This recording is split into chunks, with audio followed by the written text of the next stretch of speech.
ایک گاؤں میں ایک کسان رہتا تھا۔ اس کے پاس ایک بیل اور ایک گدھا تھا۔ کسان بیل کو کھیتوں میں ہل چلانے کے لیے استعمال کرتا اور گدھے پر سوار ہو کر آس پاس کے گاؤں جایا کرتا تھا۔ ایک دن ایک درویش اس کے گھر آیا۔ کسان نے درویش کی بہت خدمت کی اور اس کے کھانے پینے کا پورا انتظام کیا۔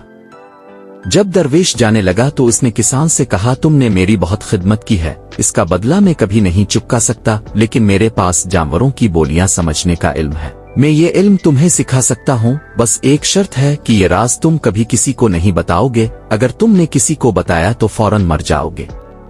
کسان نے وعدہ کیا۔ درویش نے اسے وہ علم سکھایا اور چلا گیا۔ کچھ دن بعد کسان نے دیکھا کہ اس کا بیل بہت اداس بیٹھا ہے۔ گدھے نے بیل سے پوچھا، تم اتنے خاموش کیوں ہو؟ بیل بولا، میں بہت پریشان ہوں، مالک مجھ سے بہت کام لیتا ہے اور روز مجھے مارتا ہے۔ گدھے نے کہا، کیا میں تمہیں ایک ترکیب بتاؤں جس سے تمہیں چند دن آرام مل جائے؟ بیل نے پوچھا، وہ کیسے؟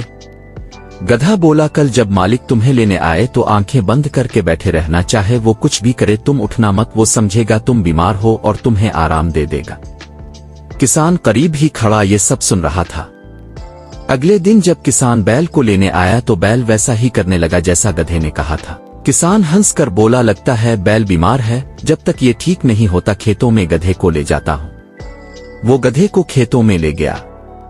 پورا دن گدھے نے سخت محنت کی، شام کو وہ بری طرح تھک چکا تھا۔ جب واپس آیا تو بیل نے کہا، تم نے میری بہت مدد کی، خدا تمہیں خوش رکھے۔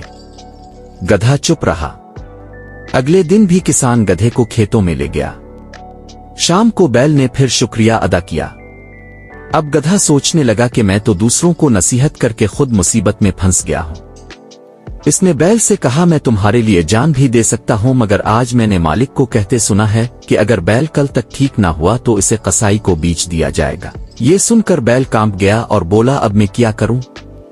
گدھا بولا، فوراً کھانا پینا شروع کرو اور صبح خوشی خوشی کام پر چلے جانا، ورنہ واقعی تمہاری جان خطرے میں ہے۔ کسان چھپ کر یہ سب سن رہا تھا اور زور زور سے ہنس رہا تھا۔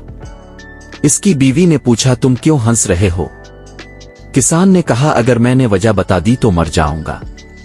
بیوی نے کہا، جھوٹ مت بولو، تم مجھے بتاؤ گے۔ کسان نے بہت سمجھایا مگر بیوی ضد کرتی رہی۔ کسان نے دل میں سوچا کہ شاید مجھے راز بتا ہی دینا چاہیے۔ اسی وقت کتا اور مرغی آپس میں بات کرنے لگے۔ کتے نے کہا، ہمارا مالک مرنے والا ہے اور تم گانا گا رہے ہو۔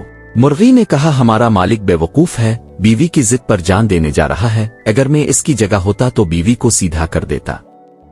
کسان نے یہ سنا تو